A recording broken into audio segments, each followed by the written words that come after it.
Membeli kripto awal, menang banyak. Berita terbaru Solana, GMT, Cardano, ApeCoin, dan Bryce.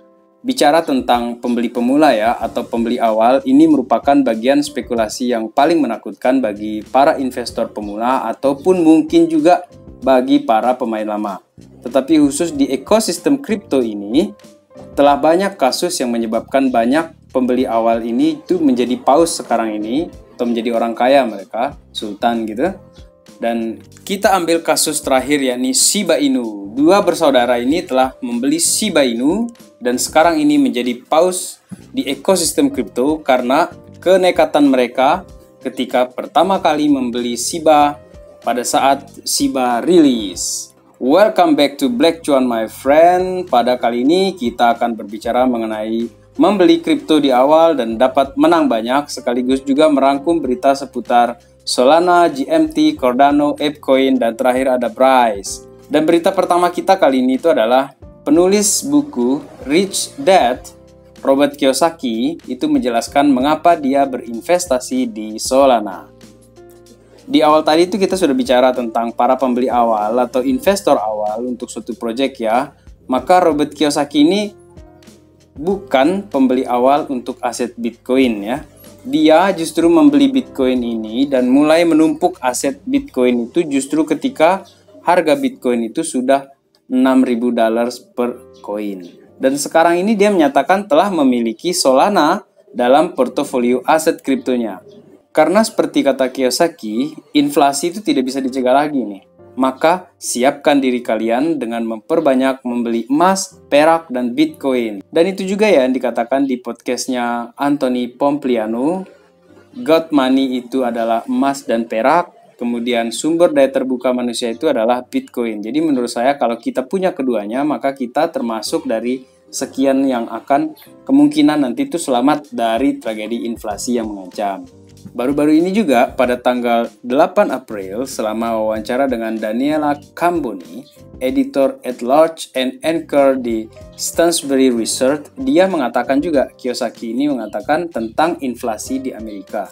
Inflasi naik dan rata-rata orang Amerika itu tidak memiliki $1.000. 40% orang Amerika itu tidak punya $1.000. Jadi ketika inflasi itu terjadi atau naik ya, itu akan menyapu 50% populasi dan saat itulah revolusi dimulai. Dan ketika Cambon itu bertanya mengapa dia baru saja menambahkan Solana ke portofolio kriptonya, dia menjawab, penawaran terbaik itu selalu dilakukan lebih awal. Ketika orang berkata, apakah Anda berinvestasi di Bitcoin? Jawaban saya, iya. Dan itu saat Bitcoin harganya $6.000. Dan Solana ini masih pada tahap awal dan ada kemungkinan itu akan menjadi jangka panjang, kata Robert Kiyosaki. Kita lanjutkan teman-teman. Di sini ada Step N Solana mencapai rekor tertinggi karena harga GMT meroket 34.000% dalam lebih dari sebulan.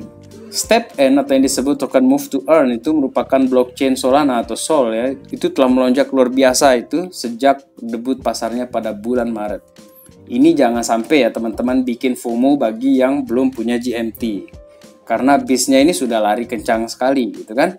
Tetapi apa yang menyebabkan GMT ini naik? Salah satu petunjuk utama di balik rally harga GMT ini itu berasal dari laporan pendapatan Step N baru-baru ini, khususnya proyek tersebut menghasilkan keuntungan lebih dari 26,81 juta itu dari biaya royalti dan penjualan NFT sneakers pada kuartal pertama tahun 2022. Data resmi ini menunjukkan ya, secara rinci membeli NFT sneakers itu memungkinkan pengguna untuk memainkan aplikasi Step N namanya di situ.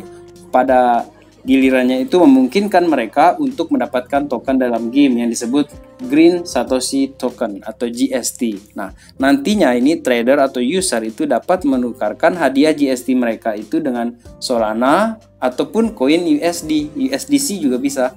Dan Step N ini menggunakan keuntungannya untuk membeli kembali GMT itu yang pertama. Token tata kelolanya ya. Dari market sekunder, exchange, platform over the counter, dan lain-lain. Dan kemudian membakarnya secara on-chain yang secara efektif ini menghapus dari peredaran total 600 juta koin GMT. Zaman sekarang ini kita olahraga saja dapat uang ya teman-teman. Seperti ini postingannya si Martini Guy, dia bilang $5 itu adalah penghasilan kita jika kita menggunakan Step N dalam berlari. Baik, ada yang berminat ini untuk membeli sepatu plus NFT dari Step N ini. Dan untuk teman-teman yang penasaran ya dengan Step N ini, itu karena melihat harga mungkin sudah naik berpuluh-puluh kali lipat ya. Menurut saya lebih baik menunggu dulu karena nanti itu takutnya kena sakut maut gitu. Biarlah para pembeli awal yang sekarang ini menikmati profit mereka dulu, nanti kalau sudah koreksi ya. Jika memang ini project ini bagus dan punya masa depan cerah, maka tentu kita ingin membelinya itu dengan harga yang sudah terkoreksi terlebih dahulu gitu kan. Jumlah koin kita bisa dapatkan lebih banyak ketimbang kita beli di pucuk. Dan juga ini berlaku ya untuk ApeCoin.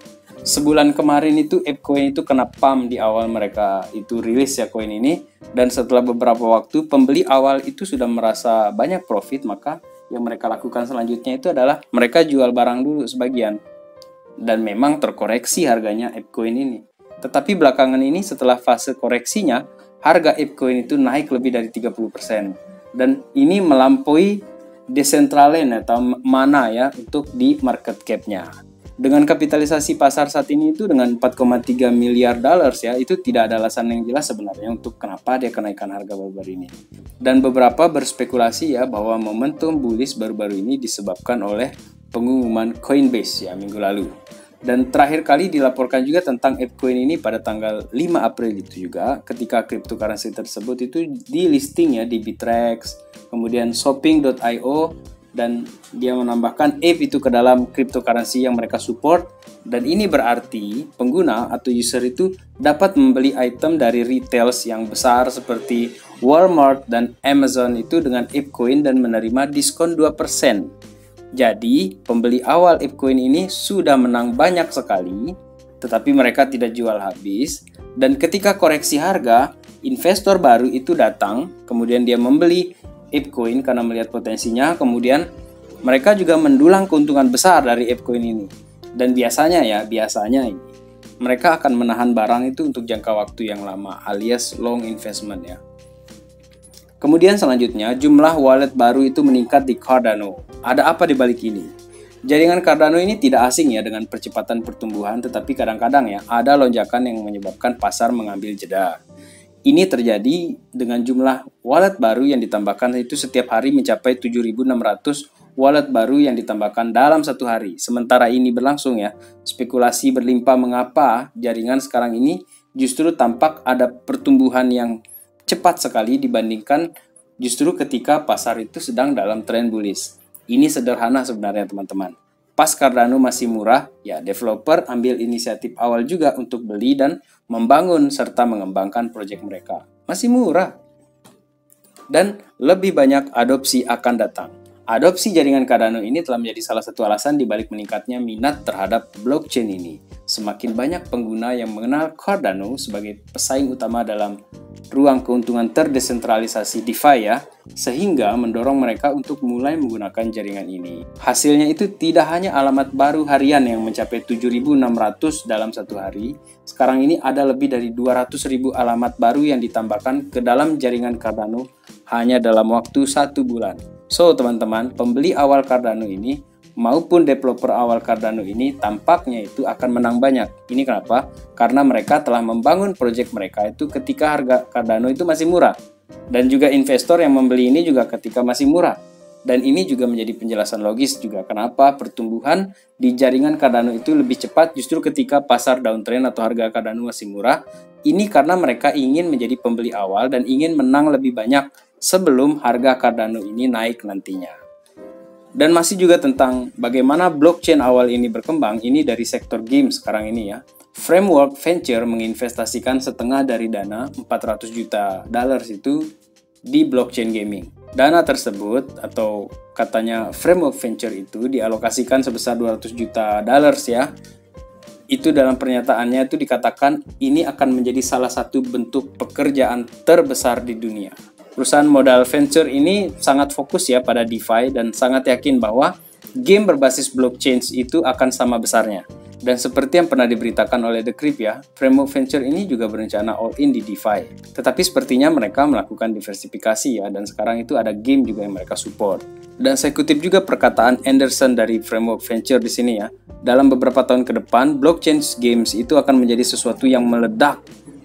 Itu sama seperti yang terjadi pada DeFi di tahun 2019 dan 2020. Ini katanya si Anderson ya. Jadi dengan begini, Framework Venture menyatakan dirinya itu termasuk dalam sekian banyak investor yang melakukan pembelian awal atau usaha awal dalam membangun masa depan mereka di ekosistem kripto. Dan terakhir di sini itu teman-teman adalah token BRIZE. Menurut kanal berita ini ya, berinvestasi di Bitgert atau BRIZE seperti membeli Ethereum di tahun 2015. Ya, sebenarnya ini berlaku tidak hanya pada Bitgert atau BRIZE ya teman-teman. Memang saya akui ya bahwa pada tahun 2015 itu harga Ethereum itu masih murah sekali dan berpuluh-puluh kali lipat dari harganya yang sekarang. Tetapi ada banyak juga koin lain yang bergerak sama bagusnya dengan ETH. Dan BRIZE ini menurut kanal berita ini ya, mempunyai potensi masa depan yang juga sama cerahnya. Project Crypto BRIZE atau Bitgert itu sekarang baru berusia 8 bulan. Itu telah dibandingkan dengan beberapa cryptocurrency besar lainnya seperti salah satunya di sini Ethereum. Bahkan pakar kripto atau analis yang mengatakan bahwa Bitgert mungkin tampil seperti Ethereum melihat perkembangan yang sedang dikerjakan oleh timnya. Blockchain Bitgert BRC20 itu telah memecahkan masalah penskalaan ataupun scaling isu ya, masalah gas fee yang tinggi dan keamanan blockchain juga. Dan ini tadi itu merupakan salah satu tantangan utama yang dihadapi oleh Ethereum dan koin besar lainnya. Jadi dengan mengatasi masalah ini, blockchain Bitgert itu sudah menerima adopsi massal yang akan membuatnya meledak seperti Ethereum itu setelah diluncurkan. Selain blockchain yang kuat, Bitgert juga membangun salah satu ekosistem terbesar ya. Ekosistem Bitgert itu mungkin lebih besar nantinya dari Ethereum ya, karena ada 1000 project setiap tahunnya. Dan roadmap Bitgert juga diperbarui ya, dan memiliki sejumlah besar proyek yang diluncurkan di ekosistem ini, termasuk beberapa proyek di produk Web3 nantinya, dan itulah mengapa investasi Bitgert hari ini itu seperti membeli Ethereum pada tahun 2015.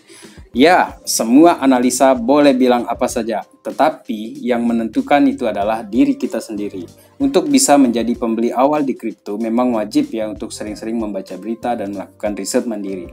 Karena banyak sekali proyek di ekosistem kripto ini, tetapi tidak semua bisa berhasil mulus, maka diperlukan ketelitian serta rajin-rajin update berita sehingga dapat menemukan proyek-proyek yang bagus, supaya kita bisa menjadi pembeli awal dan cuan lebih banyak. Sekian video kali ini, terima kasih telah menonton. Jangan lupa ini bukan financial advice teman-teman. Salam Black Cuan, peace my friend.